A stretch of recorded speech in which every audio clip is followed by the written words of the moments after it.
네, 오늘의 전국을 핵심 키워드로 짚어보는 순서입니다. 오늘은 이종근 시사평론가 그리고 남영희 민주연구원 부원장 두 분을 모셨습니다. 어서 오세요. 네, 첫 번째 키워드 영상으로 보겠습니다.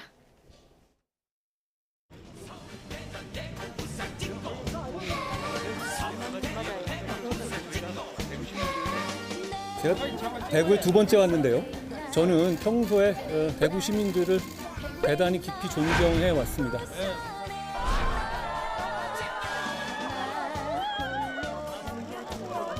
와우.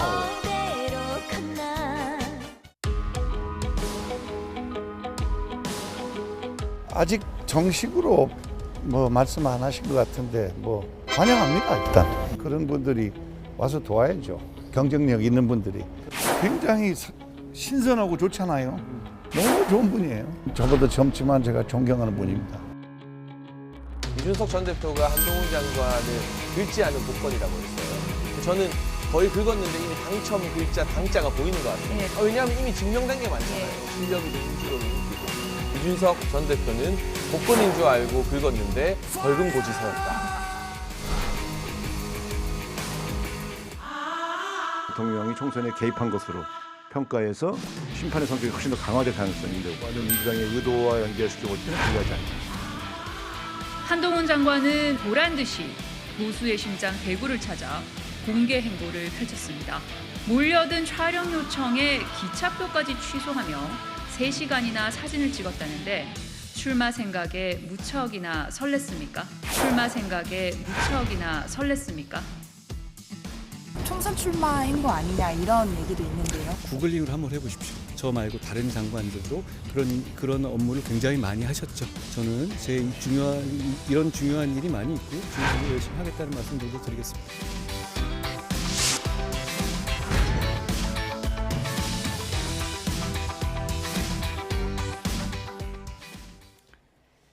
네, 이종근 평론가님 네네. 어떻게 보십니까? 출마의 결심을 한 것 같습니까? 글쎄요, 제가 냉정하게 판단하면 예. 지금 한동훈 장관은 일관성 있게 어쨌든 거리를 두는 것 같아요. 근데 언론이나 혹은 또 지금 정치권이 해석을 훨씬 더 지금 출마 쪽으로 지금 기울어서 해석을 하고 있지 않나라는 생각이 드는 게 왜 냉정하냐면 한동훈 장관이 출마에 대해서 지금 답변을 할 때 사실 굉장히 똑같은 답변을 하거든요. 그러니까 총선이 국민한테 굉장히 중요하다. 근데 거기까지만 했으면 굉장히 이거를 총선으로 받아들일 텐데 그 다음에 하는 말이 꼭 있어요. 뭔가요? 뭐냐면 근데 그보다 더 중요한 건 정책이다. 뭐 이런 표현들을 그 뒤에 꼭 쓰거든요. 그래서 예. 나는 지금 법무부 장관으로서 이 정책을 펼치는 것이 굉장히 중요하게 생각한다. 그런데 언론이나 혹은 또 지금 강 대변인, 민주당의 강 대변인 같은 경우는 앞부분만 지금 부각을 하거든요. 총선은 국민들한테 중요하다. 뭐 이렇게. 그래서 해석의 어떤 여지가 계속 있어요. 하지만 그럼에도 불구하고 예. 사실 정치권이나 언론이 왜 주목을 할 수밖에 없냐 하면 지금 딱 12월이에요. 이제 곧 예. 12월인데 12월과 1월 사이에 만약에 공직에서 물러나지 아니하면 1월 11일까지거든요. 1월 11일이요. 정확하게 예. 90일 전입니다. 총선에 출마할 수 없게 되거든요. 그러니까 일단 시계를 그렇게 돌려보면 이게 급박하게 돌아간다라고 해석을 할 수밖에 없는 게 아닐까요? 예. 한동훈 장관의 발언을 어떻게 해석하느냐 이것은 개인에 따라 다를 수는 있는데 최근 인터넷에 동훈 여지도까지 등장했습니다. 최근 행보를 보면 그냥 장관 행보다라고 보기에는 좀 무리가 있다라는 해석이 많은 것 같아요. 무리하죠. 예. 사실 제가 보기에는 지금 총선을 앞둔 행보라고 보기에도 굉장히 광폭 행보를 하고 있어서 거의 예. 차기 주자로서의 그 행보를 하는 것이 아닌가 예, 정도로 그래픽을 좀 보여주시면 좋을 것 진짜 같은데요. 예. 폭넓은 정치 행보를 하고 있는데요. 이 점에서 저는 이 언론들이 얘기하는 이 한동훈 장관의 출마설보다 더 중요하게 생각하는 것이 현재 법무부 장관입니다. 예. 국무위원으로서 정치적 중립의 의무가 있는데 이렇게까지 정치적 행보를 강폭 행보를 해도 되는지에 대한 물음부터 하고 싶고요. 그리고 이번에 대구에서 평일이었습니다. 지난 17일 금요일 날 3시간 가까이 사진을 찍고 팬 서비스를 하는 그런 시간을 보냈다라고 하는데 이것 자체가 사실 뭐 그 법무부 장관으로서의 업무를 했다고 볼 수 없지 않겠습니까? 기차표 취소한 거는 그렇죠. 장관 행보는 아니다. 전혀 아닌 예. 것 같고요. 그래서 이런 부분에 대한 충분한 뭐 해석들이 따라줘야 되는데 이런 것에 대한 얘기 반론은 없어 보여서 아쉬운 점이 분명히 있습니다. 예. 그리고 한동훈 장관은 자신이 어떻게 총선에 임할 것인지에 대해서 본인의 의사가 중요하지 않아 보입니다. 예. 그래서 국민의 힘에서 어떻게 쓸 것인가 그렇게 결정한 이후에 그에 따를 것 같다라는 생각이 듭니다. 예.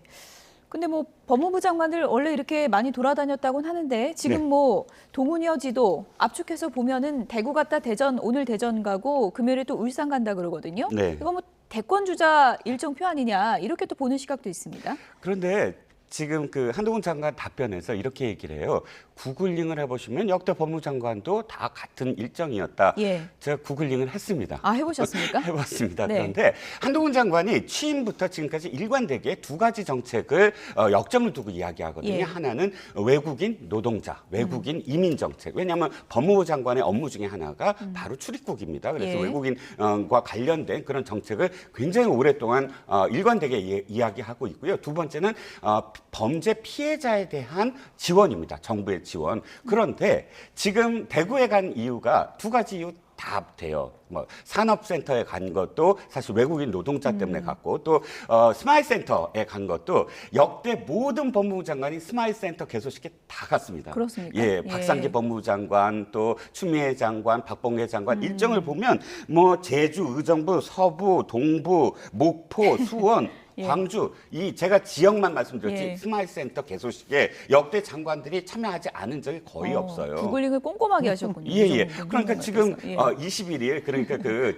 대전하고 또 예. 울산도 보면 아시겠지만 외국인 노동자와 관련된 분야들이거든요. 예. 울산도 뭐 과학센터라든지 혹은 산업단지라든지 거기서 외국인 노동자들을 어떻게 받아들이느냐에 대한 현장 점검이라고 본다면 물론 저도 굉장히 지금 많이 지금 행보를 하시는 건 인정하는데 예, 예. 그럼에도 불구하고 이 일관성은 있다. 자신이 지금 역점들 그런 법무부 사업에 대한 현장 점검이라는 측면에서는 전혀 엉뚱한 그런 곳을 가고 있지는 않다라는 겁니다. 예. 제가 과문해서 그러는데요.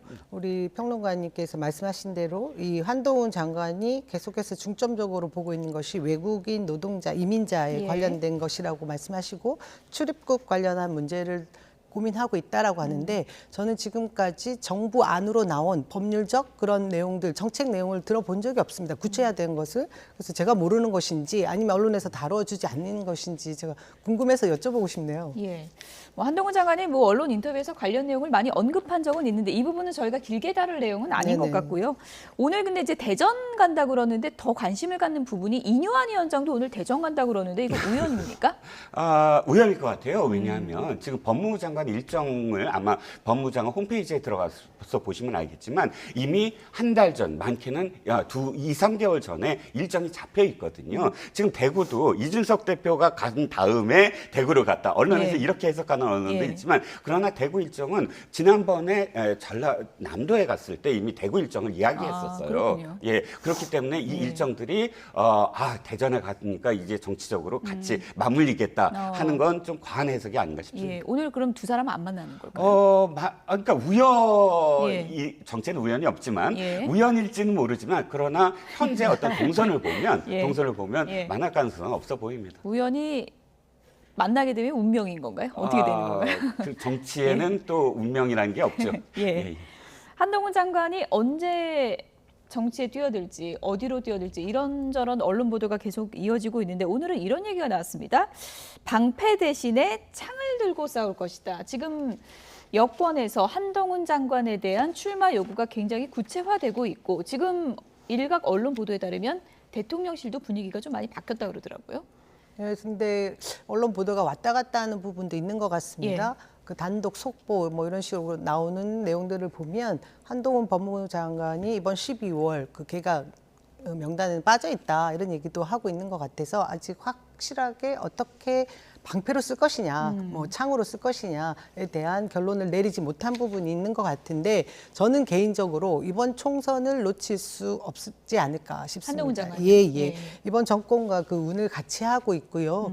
누구보다 윤석열 대통령의 황태자로 볼 수 있는데 현재 지금 이준석 전 대표가 국민의힘 쪽 모든 이슈를 빨아들이고 있었거든요. 최근에. 예. 근데 그 이슈를 분산시키고 또 TK를 지금 2번 방문하면서 민심, 대구 쪽 민심을 어떻게 보면 좀 분산시키나 아니면 또 이쪽으로 끌어오는 그런 역할을 한동훈 장관이 지금 잘 하고 있기 때문에 예. 이번 총선에서 중요한 역할을 할 수밖에 없을 거라고 봅니다. 그래서 이번 뭐 12월에 개각 명단에 없다고 하더라도 아까 말씀하신 것처럼 1월 11일까지는 기한이 있기 때문에 변수는 있을 것 같지만 총선은 출마하게 될 것이다. 근데 뭐 비례로 갈 것인지 예. 지역을 정할 것인지는 아직 정해진 게 없는 것 같아 보이네요. 예.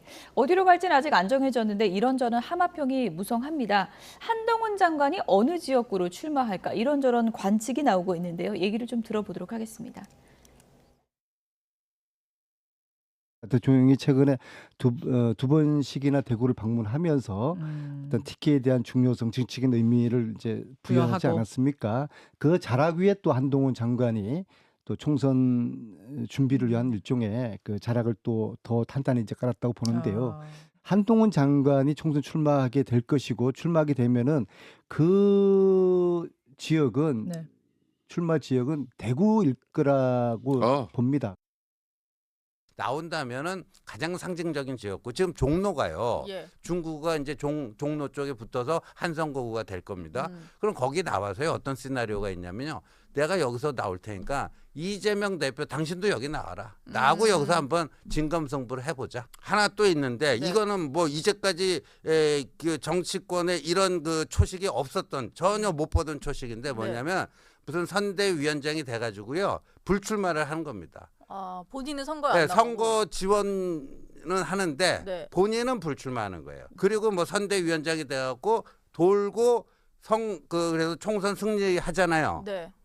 그러면 과반 의석 차지하잖아요. 예. 그러면 국무총리로 갈 수 있어요. 네, 당사자는 출마 선언도 안 했는데 이런저런 지역구 얘기가 나오고 있습니다. 이종훈 평론가님, 네네. 지금 뭐 거의 사지선다 분위기인데 뭐 대구, 수도권, 뭐 불출마 여러 가지 시나리오가 있습니다. 네네. 어떤 게 가능성이 제일 높다고 보세요?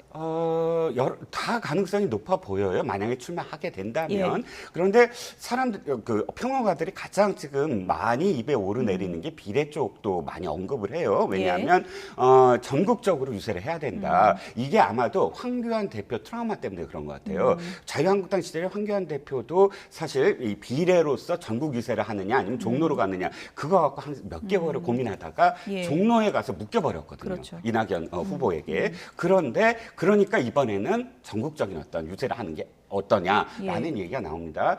근데 저는 그거보다 예를 들어서 제가 예를 들자면 문재인 대표의 길을 가라, 문재인 대통령의 길을 가라라고 권하고 싶어요. 어떤 길인가요? 문재인 대통령도 사실 초선이었잖아요. 예. 국회의원이 되고 그다음에 대통령이 됐습니다. 예. 그때도 문재인 후보였으니까 대통령 후보였으니까 전국적인 인지도가 있으니까 유세를 해야 된다 이렇게 나왔는데 부산 사상에 가서 당선이 됐어요. 예. 이게 어떤 의미를 갖냐면 영남권에서 벨트를 만들었거든요. 낙동강 벨트. 그래서 서부를 완전히 혼자 가갖고 서부의 다른 어떤 의원들을 견인시켜 버렸어요. 예. 그래서 낙동강을 완전히 사수했다라고 지금 표현이 됩니다. 저는 지금 한동훈 장관이 사실 차기 대권 잠재 후보이기 때문에 주자이기 때문에 지금 각광을 받는 것이지 일개 그냥 의원 후보 다음에 이렇게까지 주목을 안 받거든요. 그러면 차기에 지금 노리고 있는 후보다라는 것을 계속 가져가려면 스토리를 만들어야 된다.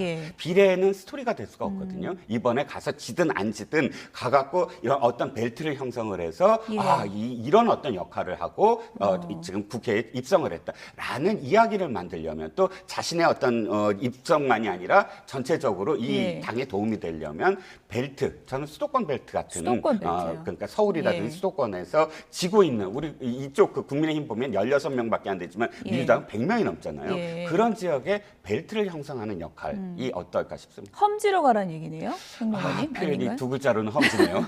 험지로 가라. 어느 가능성이 제일 높다고 보세요?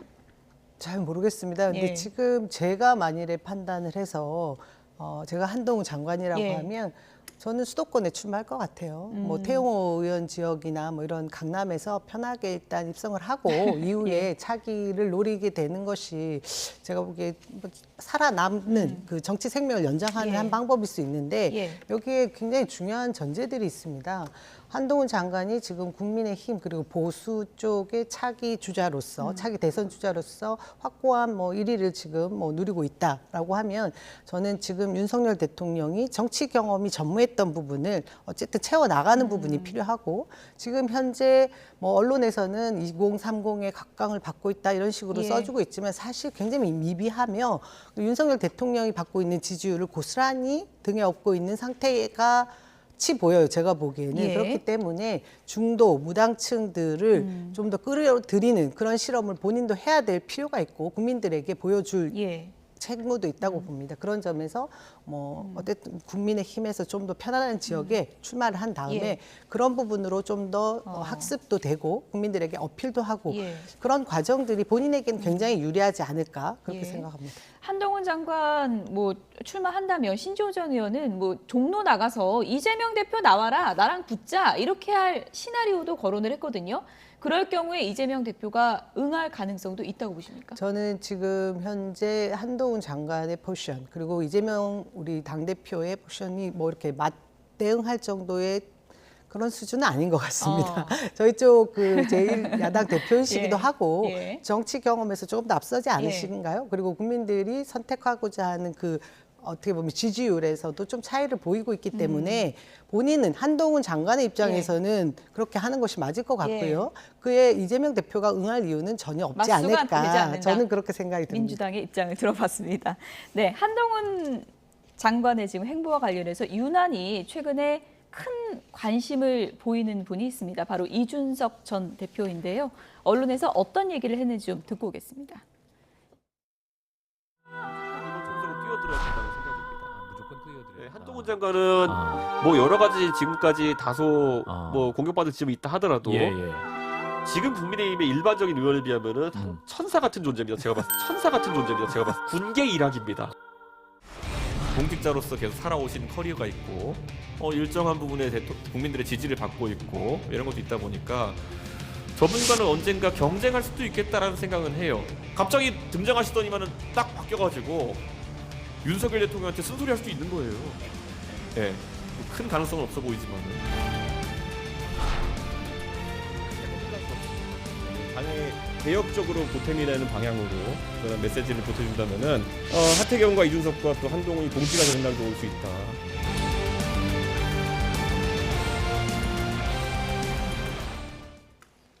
네, 지금 발언들을 종합해 보면 한동훈 장관은 천사이면서 경쟁자도 되면서 동지일 수도 있는 그런 사람인 건데 이준석 전 대표 속내는 어떤 건가요?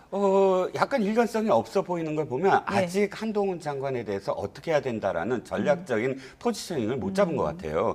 좀 그 중에 하나를 딱 선택해야 되는데 이를테면 지금 이준석 대표의 신당 이야기가 지난주 목요일까지는 굉장히 많이 키워드에 양산이 됐어요. 그런데 한동훈 장관이 그 대구에 가서 매너 다리를 했다는가 아니면 그 역에서 3시간 후로 티켓팅을 끊었다든가 이런 기사들이 쏟아져 나오면서 갑작스럽게 TV조선과 또 국민일보와 단독 기사들을 쏟아냈거든요. 실제로 후임 법무장관을 지금 검증 중이다. 아니면 이번에 확실하게 결심을 했다. 이런 식의 어떤 경쟁적인 한동훈 장관에 관련된 기사가 쏟아지자 이준석 대표가 한동훈 장관에 대한 언급이 굉장히 많이 늘어났어요. 늘어나면서 지금 표현이 저렇게 되고 있습니다. 근데 실제로 보면 진짜 언젠가는 경쟁자가 될 수 있다 이렇게 표현을 하는데 구체적인 어떤 숫자는 제가 말씀 안 드리겠지만 지금까지 차기 대권 주자와 관련된 선호도 조사나 지지율 조사를 보면 이재명 당대표와 한동훈 법무장관이 뭐 거의 앞에 있고 그다음에 이준석 대표는 맨 끝에 있거든요. 그것만 따지고 보면 누가 누구를 지금 경쟁자로 봐야 될지에 대해서는 뭐 숫자상으로는 좀 다르긴 한데 본인의 이제 미래의 꿈이겠죠. 그렇죠. 미래에 대한 어떤 비전을 자꾸 어필해야 되는 어떤 상황이긴 할 겁니다. 어찌됐든 저는 이준석 대표가 지금은 한동훈 장관을 굉장히 지금 의식할 수밖에 없는 상황이다라는 겁니다. 어쨌든 지금 나온 키워드들을 보면 뭐 어쨌든 천사라고도 하고 동지라고도 하면 본인이 당을 나갈 마음이 있는데 동지라는 표현을 쓰는 거는 안 나갈 가능성을 열어두는 건가요? 어떻게 보는 건가요? 저는 이준석 대표가 예. 항상 정치를 대하는 자세가 게임을 하듯이 예. 하는 것 같다는 생각을 참 많이 해요. 예. 지금 저런 발언들을 보면 도대체 반윤 그 전선을 만들어서 신당을 차리겠다는 건지 아니면 어쨌든 현재 있는 국민의힘 지도부 내의 핵심들과 잘 소통한 다음에 자신이 원하는 뭔가를 받아내고 싶다는 것인지 명확하지 않습니다. 그러다 보니 한동훈 장관을 평하는 저 내용들도 오락가락하는 거죠. 이런 모습을 보여주면 사실 이준석이라는 인물의 그 저희들이 보고 싶어했던 것들이 젊은 패기의 새로운 청년의 정치가 뭐 이런 이미지들을 원했던 것이 점점점 무너져가는 거거든요. 그런 점에서 저는 지금 이준석 전 대표가 신당을 차리지 못한다고 하면 예. 그 지금까지 가져온 그만큼의 지지세도 누리지 못할 것 같다는 생각이 들어서 굉장히 지금 요새 오락가락한 행보가 예. 과연 본인에게 유리한 것인가 예. 한번 생각해 볼 지점이라고 생각합니다. 이준석 전 대표와 한동훈 장관이 뭐 동지가 될지 경쟁자가 될지 알 수 없죠. 지금 상황에서는. 이런 상황에서 하태경 의원이 오늘 언론 인터뷰에서 이런 얘기를 했습니다. 그래픽을 좀 보여주실까요? 한동훈 장관과 이준석 전 대표에 대해서 뭐 대체제라 보는 분들이 있던데 제가 볼 땐 보완제다. 이준석 전 대표는 2030 남성들의 지지가 강하고 한동훈 장관은 2030 여성과 기존의 전통적인 보수가 지지를 하고 있다. 이 두 사람이 시너지만 잘 이룬다면 우리가 총선에서 이길 수가 있다. 하태경 의원이 이렇게 얘기를 했습니다. 그러니까 이번 총선에서 한동훈, 이준석 합체, 시너지가 나면 우리 당에 굉장히 유리할 수 있다. 이런 전망이거든요. 1+1은 2다 뭐라고 생각을 하면 당연히 시너지가 될 수도 있겠다라는 생각이 들지만 그럼에도 불구하고 저 발언 속에는 하태경 의원의 포지셔닝이 지금 들어가 있어요. 어떤 하태경 의원은 예. 지금 탈당하기 되게 애매한 상황이 돼버렸거든요. 자기의 지역구를 일단 뭐 버리고 그다음에 험지에 갈 수 있다라고 예. 선언을 한 상태예요. 그러면 이 상태에서 자기가 뭐 이준석 신당을 위해서 탈당을 한다? 굉장히 애매하잖아요. 왜냐하면 당의 어떤 결연한 자기의 어떤 모습을 보이고 있는 상태. 있고 또 최고위원도 했던 사람이고 그러면 하태경 의원은 어떻게든 이 이준석 대표가 어떤 대우를 받아서 선대위원장이든 아니면 뭐 비대위원장이든 뭐 공천관리위원장이든 그렇게 앉아서 그 다음에 이 한동훈 장관까지 포함시켜야 된다 이런 그림 속에서 지금 저런 발언을 하는 게 아닌가. 근데 실현될 수 있을까라는 건 잘 모르겠습니다. 왜냐하면 이준석 대표가 너무 지금 많이 가 있다 신당과 관련해서 이런.